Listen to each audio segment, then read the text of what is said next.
what do you feel about the super teams?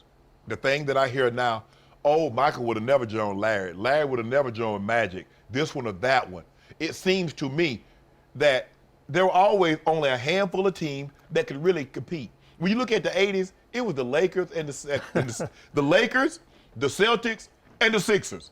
That was it in the 80s. Ain't nobody else challenging. Houston went twice, but it was mainly the Lakers and the Celtics. Right. And nobody had a problem with that. Ain't nobody said, oh man, the NBA watered down. Ain't but two teams. Yeah.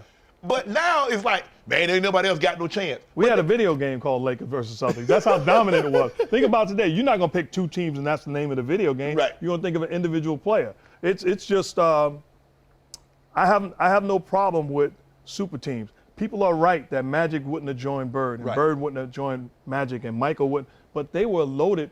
When you look at Larry Bird, why should he go join somebody else? He's sitting there with Dennis Johnson, the late great Dennis Johnson, Hall of Famer, Danny Ainge, who's an outstanding shooting guard, Kevin McHale, who's as good as it gets at the power forward position, Hall of Famer, Robert Parrish is a Hall of Famer, Bill Walton on the bench, and then you look at Magic. He got Worthy, Byron Scott, Kareem, AC Green, Michael Thompson. These guys are loaded. Jamal Wilkes, Bob McAdoo, but I ain't Michael Cooper. Now you making sense. I mean, what we want to do? But I will say this.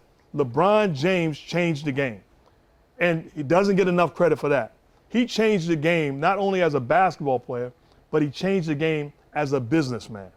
And player empowerment. He allowed guys to realize the power that they. I was on a team once. I'm not gonna name the best player, Patrick Ewing, but we got on the bus, and Patrick Ewing said to the coach, you know, because he had a car that he could drive after the game. So he said to the coach, I want to jump in the car. I'm not going to drive on the bus. Game over with. The coach looked at Pat Ewing and said, big fella, I want you on the big bus. Pat came steaming, sitting on the back of the bus. Didn't realize you're not disrespecting this coach by getting in the car after the game and driving off. Right. Pat stayed on the bus. He didn't realize the power that he had. Right. LeBron James changed the game for guys to understand the power that they have as businessmen and making the right decisions. Right. So Kevin Durant decides, I want to go to Golden State. It's all right. And Kevin Durant decides, I want to leave Golden State and go to Brooklyn. It's all right. People realize it's their future, their legacy, and they have to make the right decision. You know what to do. Hit the subscribe button and become an official member of Club Shay Shay, where we do something before two something.